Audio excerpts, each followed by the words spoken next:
Hi, everyone, and thank you so much for joining us today for our Lesbian Visibility Week discussion on solidarity and allyship beyond borders. I am so excited to be joined by three powerful members of the LGBTQIA plus community and for the conversations that will arise today. Between the four of us, we have many different pockets of European and Asian contexts to these discussions that should be explored. And I couldn't think of three more wonderful people to have these conversations with. Joining us from Almaty in Central Asia, we have powerlifter, poet, and co-founder of Kazakhstan feminist initiative, Jana. Hi. Joining us from Bishkek in Kyrgyzstan, Central Asia, we have investigative and research journalist and LGBTQ rights activist and feminist, Maria. Hey.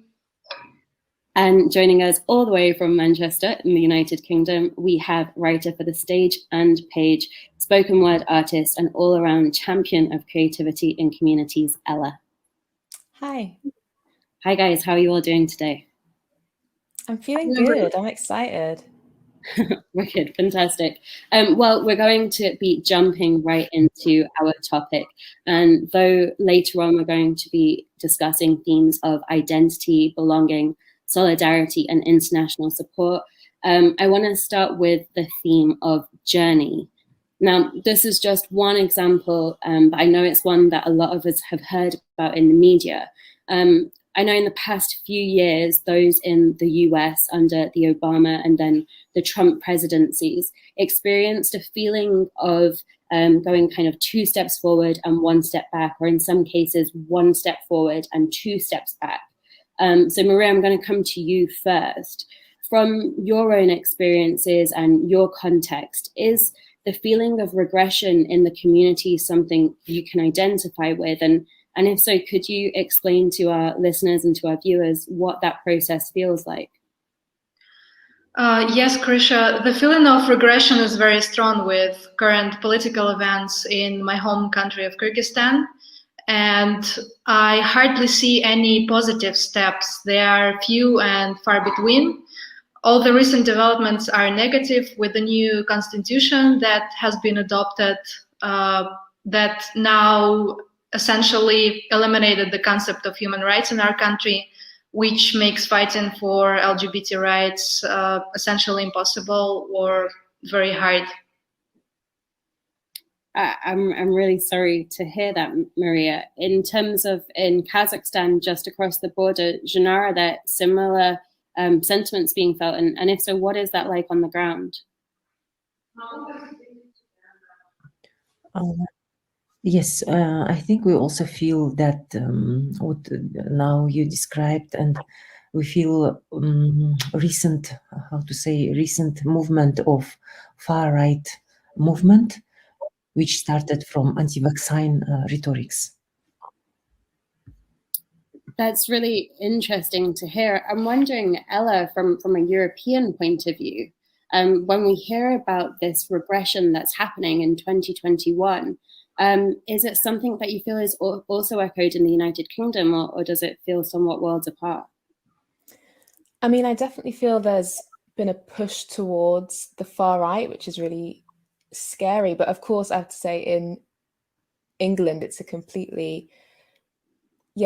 a completely different way of being. You know, we're really privileged here. Obviously, there's so much more that we need to be doing, but in comparison, hearing about the regression in other countries, it's like, well, we really need to kind of step back. I mean, I've definitely felt just within the LGBT community almost a sense of kind of becoming more inward. There's a sense of really needing this kind of looking after ourselves and of self-care and of making sure that we have, you know, these kind of basic foundations down, because there is this sense of fear and this sense of unknown, which of course is with the pandemic is always the sense of unknown is like massive in every aspect of our lives. But yeah, again, I think the comparison can't really be made. It's so different in the UK.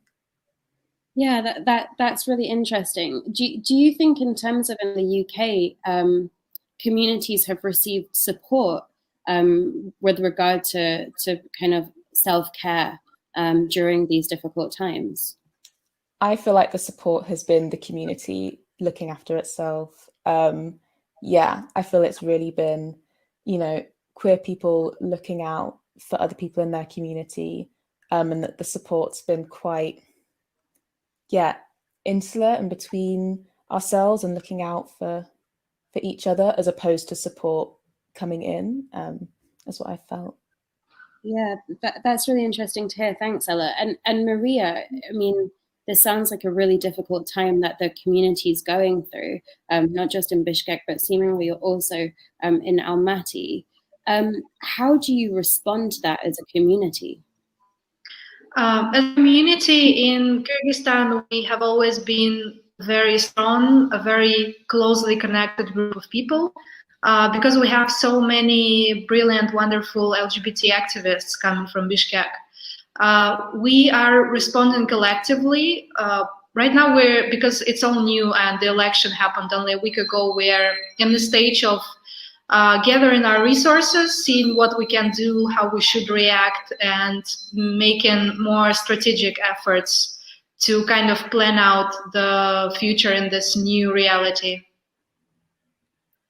And I mean, one of the things that I've been thinking about recently, and as we've been trying to organize this panel discussion, is that as a young kid who I knew I was queer, I couldn't at all have imagined that we'd be in a space where we could have multiple nationalities representing kind of lesbians from around the world in a discussion like this. And so it seems like if Kyrgyzstan is going through this change and this new constitution that seems to really be taking away LGBT rights and human rights, having spaces for support and discussions outside of Kyrgyzstan and having outside organizations bring in aid could be helpful. Is that something that happens, Maria, or is there a lack of that? We have a lot of international support. We have very strong partners and allies from other countries, people who we know are always ready to help us. And it is extremely important to have something like that, to not feel alone in this situation. In my opinion, we have enough of international support as of now. When the pandemic was at its height, I kind of felt like we as LGBT activists in Kyrgyzstan maybe were like not the main priority for the organizations that usually support us, but that's entirely understandable when the whole world was dealing with the virus. Now the support is coming back gradually, and honestly, it's hard to imagine how much support we are going to really need now. I think all of the support. And Janar, I know this is something that you spent a long time working for and fighting for. There will be support that comes from foreign aid and political organizations. To people on the ground who are watching this video and who are listening to Lesbian Visibility Week discussions, is there anything that the average person could do outside of these kind of institutionalized organizations? For us also the the participation and the help of international communities are always crucial and focal, because here in Kazakhstan we cannot rely on our state institutions or organizations who could support us. Usually it is only human rights organizations and sometimes some of the feminist women organizations. Actually, we do not even have adjective feminist in the name of our women organizations, and we do understand that that word kind of still stigmatized in, I don't know, in public rhetorics in Kazakhstan or in Central Asia. So for us, usually our partners are from outside. But what we try to say when somebody try to, to blame us for having foreign agents help, that government of Kazakhstan are not working with us. They are not giving any possibility to actually to start this work. And they are very ashamed, actually, even to pronounce LGBT. So they call us that kind of people or other circumstances. So they usually even cannot say LGBT. So whenever we try to speak in these public spaces where officials are presented, I sometimes say LGBT, and let me say what is it: lesbian, bisexual, trans, and queer. And again, I sometimes just repeat exactly for them, so they have to, understand, okay, I have to get used to this LGBT word and do not be afraid of. So wow, Jana, that's a really kind of powerful way of counteracting those what must be very traumatic sentiments that you're feeling from the other side. Maria and Ella, this observation that Jana has made of the idea that yes, there is more visibility, but actually with that there comes more backlash. What do you think are other ways, or how do you think there are other ways of responding to that productively? I think often when I think of the idea of visibility being this kind of double-edged sword of like, I mean, yeah, I do want to be seen and I do want to be heard, but also like the danger of that, particularly in the UK, I think of trans people, particularly with trans women. There's been this massive anti-trans rhetoric, even in some smaller sections of the feminist community, that's really become this point of contention, I guess, that it's really the scary growing thing of, yeah, there's more visibility, but that also means that when someone's visible, they're visible for attack. And yeah, it's really difficult because it's, yeah, LGBT people are becoming more known. There's growing understanding within the wider community. I mean, I guess it's about education, as you were saying, about just telling people this is what it is, this is what it means. But I don't know. Yeah, I really do feel it's a double-edged sword, because visibility doesn't necessarily mean safety. It doesn't necessarily mean embracing people for who they are. Thanks. I agree that it's a double-edged sword. And speaking from the example of Kyrgyzstan, up until 2015, we had a situation very similar to Kazakhstan, when government officials would refuse to pronounce the word LGBT. And when they would go to international conferences and UN meetings, and when being approached by human rights committees about the situation with LGBT rights, they would always say that we have no LGBT people in our country. And around 2015, a bill on gay propaganda, similar to a Russian law, was proposed in our country. And a major tectonic shift happened in the rhetoric of government officials. They started bashing the LGBT community, but starting from that point, no one could say anymore that LGBT people don't exist in Kyrgyzstan. And we received more opportunities for advocacy. Even though now it also has its downsides, and we're dealing with that. But in my opinion, it's still better than being completely invisible. And so, I mean, the question that's kind of playing on my mind is how we deal with, or how we internalize these processes to be told that, this doesn't exist, our community doesn't exist, it's not real, over and over again. Or to kind of be able to exist, but because somebody's saying that you shouldn't. It sounds extremely heavy and quite traumatic. Do you think that those feelings of trauma and hurt and pain provide barriers, or cause barriers to more people joining the cause? Maria, I'll go to you first. Can you repeat the question, please? Yeah, sorry, Maria, I rambled there. Do you, with kind of this activism that you're going through, to even exist, or for the LGBTQIA+ community to be respected or acknowledged, do you think the trauma that comes with the activism and comes with the cause also ends up in creating barriers for more people joining, for allies joining, for advocates joining?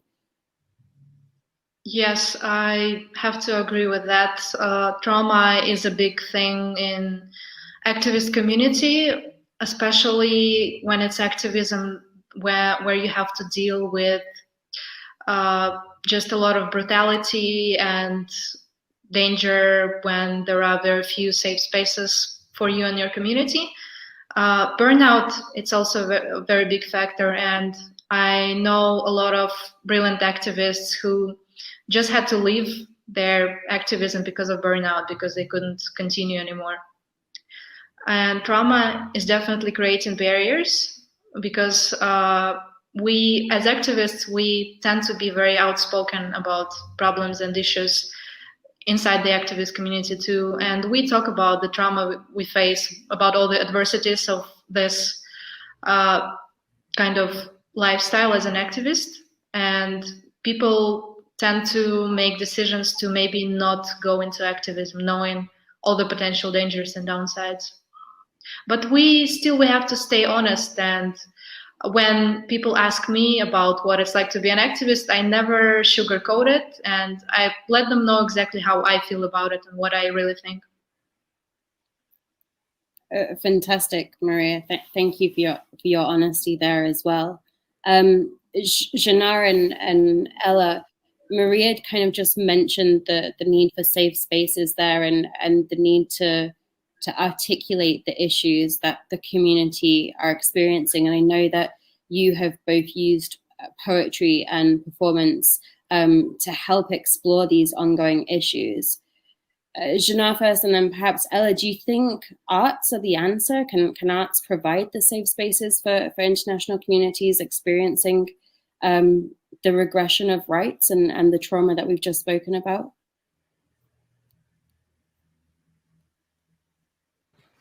Yes. Usually what, how to say, I understand that the narrative of trauma, and actually we suffer a lot from inner traumas or outside trauma that, some other people who you never know, but they blame you or send you to the hell every day. They write to us, they have time. It's such a busy time now, but people can find time to send you such messages, and for us it's always amazing fact. If you have time for your hate, what else? I mean, how much time do you have for your life?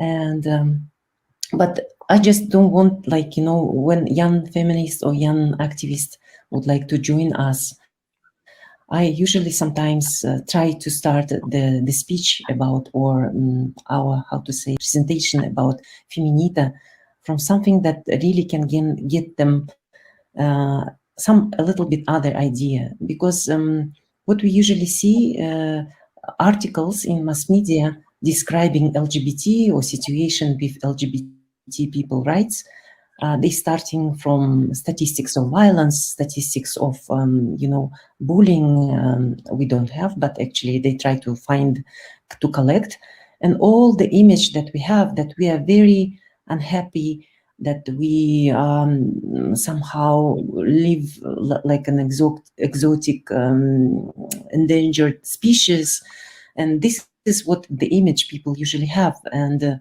this is not true. We also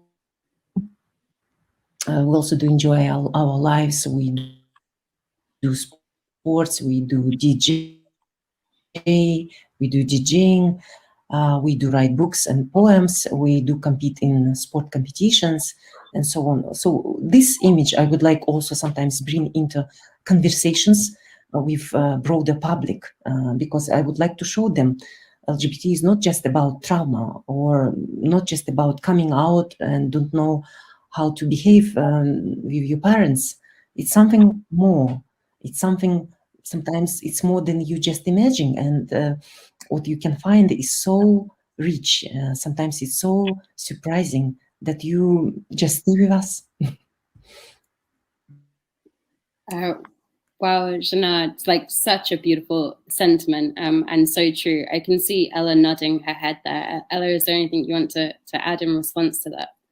Yeah, I was going to say, especially about, LGBTQ life and communities not just being about trauma, that with art, we're able to express that joy as well, that is just as much part of it. I mean, for me, I think art is, massively important when it comes to activism, especially with like accessibility and being able to reach so many people. I know this is something that we talked about a few days ago, that we're able to reach so many people with, audiences and connecting with people who maybe wouldn't come and talk to me about what it's like to be a lesbian, or wouldn't listen to me if I don't know, wanted to speak about a campaign or political group. But if I stand on a stage and say a poem for 3 minutes, then that's something that they can connect to, that reach that we have with art and that connection. But also for artists, or for anyone who wants to access art,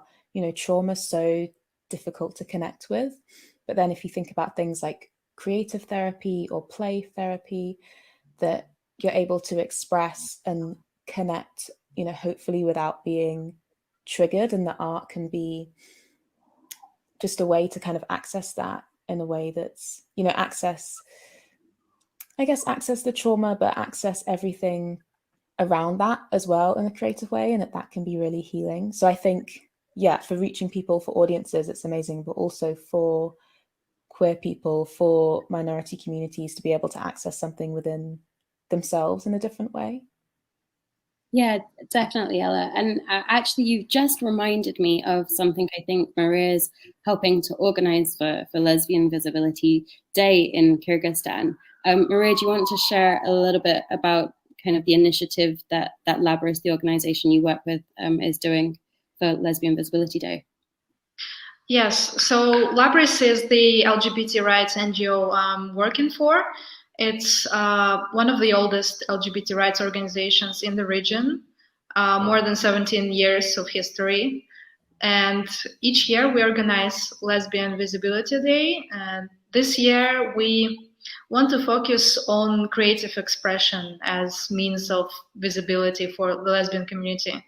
So we are going to have a music show where people from the lesbian community can just do any musical act they want. If they play instruments or they sing, everyone is welcome. So it's going to be a mini concert.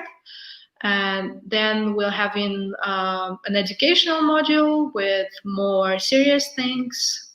And we also planning to have a speed dating as an experimental part of the event, something we have never done before, but there is a demand from the community. So I'm hoping this year we'll be able to organize an event that the community will like. Fantastic. That sounds amazing, Maria. And yeah, 17 years sounds extremely powerful work. One of the things I'm wondering, and perhaps Jana, you may be the best to touch on this, is you've all in different ways spoken about communities, whether it's the way the community has helped during this pandemic time in the UK. Maria, whether it is the way that you're coming together for this event for Lesbian Visibility Week. But when you have new people come to your community, to the physical space, when you have members who are new to your city, how easy do you think it is? How accessible are our communities for new people to tap into? Or perhaps even people who are just experiencing coming out for the first time? Jana, what's that like in Almaty? Yeah, so usually when we try to reach any people, we do a public announcement in open groups. We just don't say address. We try to say that if you need address, please PM us, send personal message. And what we do when person sends a personal message, we just check account, but sometimes it's not enough. And of course, there is always a potential danger that a person who can, disguise as queer person can come and, and maybe behave somehow. So, but yeah, so that's why we have to always think also what else we can do in order to protect us in that case. But usually we do just big announcement, or when we are in big cities. So, for example, yesterday I returned from Astana. I refused to call it Nur Sultan because of my personal political reasons. And what I did, I just wrote post in Instagram through our account Feminita, and I said, please, who would like to know something about our team or our new projects, which you can sometimes maybe join as a volunteer, please come. And our meeting place was a park. So people just came to the park, and all 1 hour, maybe 20 minutes, we were standing in the park, because in Astana, on Saturdays, on Sundays, you are not allowed to go to any cafe. You have to, just buy something and go away. So now our venue is something like, big places where you can be shown also to other people, because it's not just only the possible danger, but it's also about safety. So we can, see each other or maybe call for help. So this kind of meetings usually we have, or sometimes we invite people to our offices. In case when we are coming to communities which doesn't know us for some time, or maybe they just want to, know us, me, Gulzada, or other colleagues, we try to come to these invitations, and sometimes it's always like, am I going to this group? Are they real? So it's always about some risk. So I also came for the first time to feminist meeting in Astana. I didn't know anybody in this group, only one person I knew. So maybe that's why I decided, okay, I'll come, because it was a private party. It was a rented apartment. So what we do, as I see we do, you come to the park, which place is very public, or you come to very private spaces, such as rented for 1 day apartment, where you can finally get, know each other, play games, just do jokes, and then also speak about your projects, activism, feminism. Fantastic. Thanks for explaining in so much detail, Jana. All that kind of goes through the process to be able to meet safely. Jana, I know that you've experienced studying and living in other countries too, Lithuania, I believe Moscow, Japan.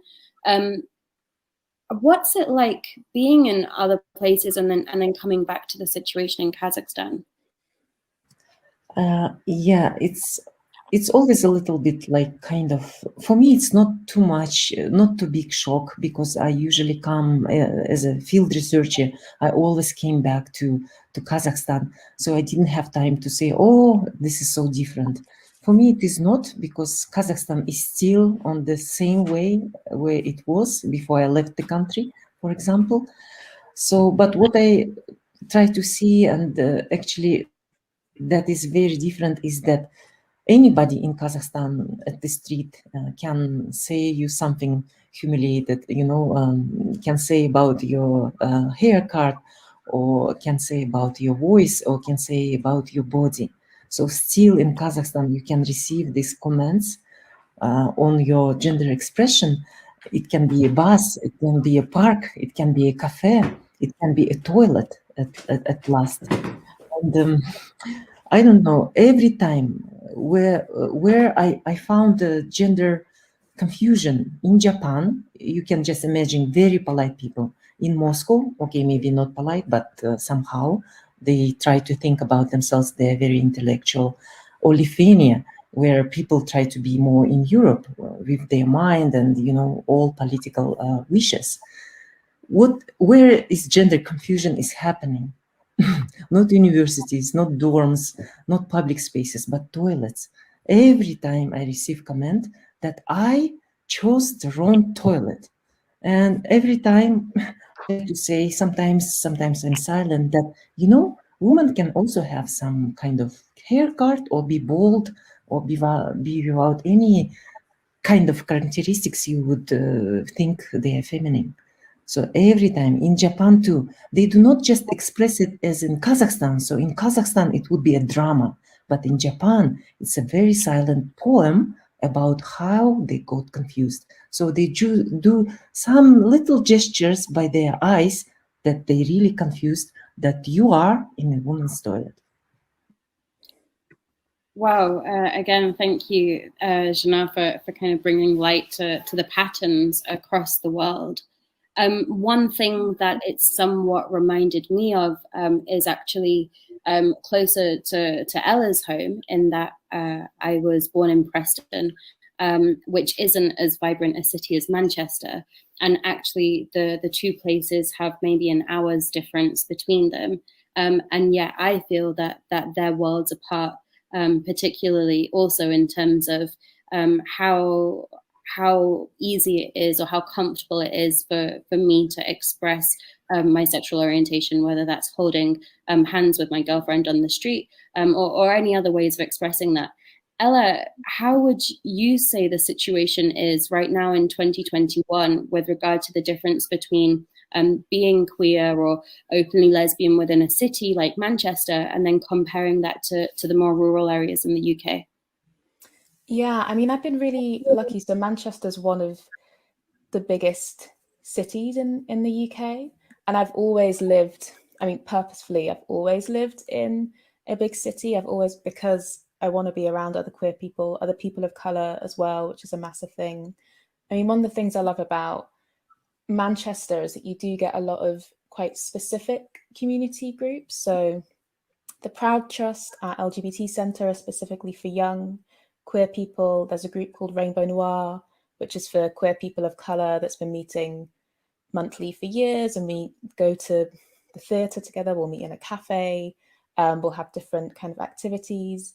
I mean, there's at Canal Street, which is a kind of famous stretch of gay bars in Manchester city centre, is actually, for my generation, not necessarily the hub anymore. And I mean, the lack of gay bars is another conversation, but there's definitely a rise of sober spaces, which I think is just so important, and also, you know, really specific as well. So you'll have events or performances that are only women on the lineup, or only trans people on the lineup, and really just allowing people to connect, yeah, in sober spaces and with people who they can really relate to and build community with. And there are links between all these different groups, particularly with art. Again, I've ran a lot of kind of poetry or creative writing workshops with different groups, and it's, yeah, I feel really lucky to be in a city like this. I mean, I still will get looks occasionally holding hands with my girlfriends. We've had names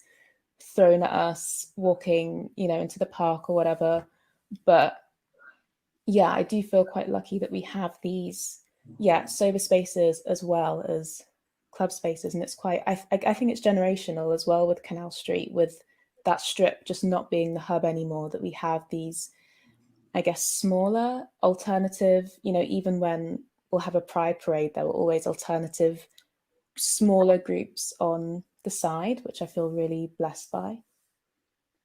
Thanks, Ella. And you mentioned pride there. I wonder if you could kind of talk us through the importance that you feel that has for the community in the city. Yeah, I mean, interestingly, I have never bought a ticket or a wristband or whatever it is to Pride. We'll have a weekend in the city centre.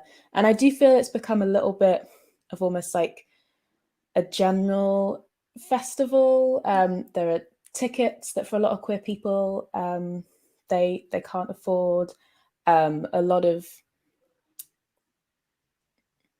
I guess I don't know how to put it. I think more that there are alternative spaces on the side during the week, which for me, I think are just so much more beneficial. There was a speed mating that I was part of, a collective called Moist, and we organised a speed mating event during Pride, just in a smaller kind of cafe bar in the city. And just having events like that, knowing that there is always going to be this community that are just bringing up all these interesting little events and smaller venues, and kind of more underground. So yeah, Pride is the big parade and the ticketed event, which personally I don't think that it should be ticketed because it's Pride, but there are always smaller things, there are always underground events, performances, workshops that are really well loved by the community and absolutely community led as well, which I think is massively important, usually free, again, just to keep it as accessible as possible. Awesome. That sounds really like an incredible spirit to be a part of, Ella. Maria, when you hear about the things that are able to happen in the likes of Manchester, do you find that there's an underground scene in Bishkek that's similarly able to go about these things? We heard about the music show coming up when you get to moments like Pride. Is it still something that can be celebrated? Pride is not particularly celebrated in Kyrgyzstan, but I think because it's not culturally a part of our identity. I mean, Pride is a very Western thing, as I know, as I've heard of the history of Pride and how it first started. It's tied to particular events in America. We actually have our own day that we designated as the Day of the LGBT community in Kyrgyzstan. If I remember correctly, it's April 8th. The date was arbitrary, but we just wanted to have our own day. And about the community and the underground things happening, yes, there is a lot of underground stuff going on. There's always a very vibrant scene. It's all just not public. And we have safety measures similar to what Janar described. If we have a new person trying to come into the circles, come into the community, they have to go through some security checks because we had violent intruders in the past in our spaces and our events. Yes, safety is the first priority, but we also have fun and we do things just not publicly. And I suppose one of the things that has come up as a result of the pandemic is with this kind of turn to the more digital side of community events, we've been able to hold discussions like this one. I know there have been numerous others throughout the past year where we've been able to bring communities together. As the world starts to open back up again and people are able to access safe spaces within their own physical communities, do you feel like we have potential for this collaboration and this international collaboration to continue? Maria, I'll go to yourself first and then to Janar. Yes, I think if I understand your question correctly, I think that now when we're coming back into physical spaces, when the quarantine measures are lifted, we are not coming back into the same world as it was before the pandemic. I would like to say that the technology for online interconnectedness is made just major developments during quarantine out of necessity. And now we can have formats of combining online events with offline events. This happens even in classrooms now when part of students are physically present and other students are, let's say, in Zoom. So it's a mixed event. I think the future is the mixed format events, online and offline. Fantastic. Thanks, Maria. I hope so. Definitely, I hope so. Janar, anything to add there? Yeah, and actually the example of combined online and offline event that we had, it was our march, feminist women's march on 8th of March in Kazakhstan. For the first time in the history of modern Kazakhstan, it was sanctioned meeting. We have to sanction any meeting in Kazakhstan, and it was rally. So we held a rally and then meeting. And we gathered about 1,000 women and young girls came and, celebrated with us International Women's Day, which we already started to forget what does it mean, because for Kazakhstani officials, these celebration means only your femininity, or being a mother of many, many children, or just be a good wife. So we try to come back this narrative, and many people were online because our initiative's co-organizers, they did a live stream, and people who were in other cities and who couldn't achieve the sanctioned meeting because their local governments didn't allow to, they were watching the streaming, and was the important part, how they were feeling connected to our rally and meeting. And it was really, I don't know, we are in the history. I'm saying that with all modesty, but we are in the history because we did that. And our efforts started not this year, but in 2017. So we came to that road with many difficulties, and we did a lot. We wrote a lot of statements. We put it in alternative reports that our government do not allow any, meeting or rally, and we achieved. And that event was spread well because of the online possibilities to see that march and meeting, and see later speeches of the co-organizers, or just photos with many posters. People started to discuss posters. Some of them were criticized, but anyway, people were connected because of the technology. Thank you, Janar, and very cool to hear how you guys were pioneers back in 2017. So congratulations on that.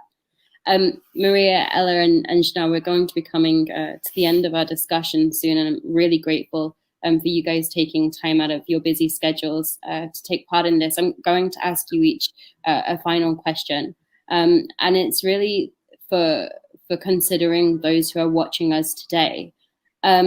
Whether those watching and listening in are members of the LGBTQIA+ community, whether they're advocates or allies for LGBTQ+ rights, what takeaway, what reflection would you like our audience to consider when they are thinking about activism for the LGBTQIA community around the world? Maria? I would like everyone to think about solidarity beyond the usual identities that people associate with themselves, about global solidarity, that we all have different intersecting things about ourselves, and how important it is to support each other and to feel at least some sense of unity in a very divided world. Thank you, Maria. Really important messages of unity there. Ella? I think when it comes to kind of bigger international organizations, I think it's about really listening to that specific community, that it's not a one size fits all, that communication is just going to be a massive thing. If you're going to go in and offer this aid and this support to a community, then really know about them and really talk to people on the ground first. And then I think when it comes to ordinary people, cis straight people who just want to help, but maybe don't have that level of power, know that actually you do still have power, and that you can hold accountable other people who, for queer people, it would be dangerous or traumatic for them to engage, that even if you're not, in charge of an international organization, that actually you have the power to speak to people on a level and to communicate and to listen to queer people and to feed that back to your families, your friends, your colleagues, just to know that, communication is a massive thing, and that if you can step in for a queer person, then do that. Thank you. Thank you so much, Ella. And really well said. Communication also includes listening before acting. Really well said. Janar, any takeaways you'd like our audience to consider? I agree. I strongly agree what Maria and Ella just have said. And I just will add that maybe we should also sometimes try to express or somehow do something together that will inspire us, because sometimes we feel how the power is very low, or something very personal is happening during all these things, and you have to be strong. So maybe we should somehow also support ourselves through, I don't know, something through culture, through art, because this is what I see is a little bit not looked into, because everybody thinks culture is just just the decor, like this maybe not very beautiful wallpaper, but yeah. So I think we sometimes should not just only concentrate on advocacy, or how to do coming out. Maybe you do not need to.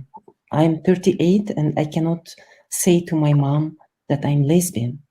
And I'm a well-known activist in Kazakhstan. Only one person to whom I didn't say that I'm lesbian, but she, of course, guessing and crying and so on, is my mom. So not every practice is working, but I think what we really need, the connection maybe through art and cultural projects, which will give us resources for inspiration. Thank you. Thank you, Janar. And I hope this isn't the last time that the three of us talk as a group. Perhaps, Janar, you've just created the seed of a creative, collaborative initiative that we can get going. I know it's been a really enjoyable 45 minutes for me, and I hope everyone at home has enjoyed listening too.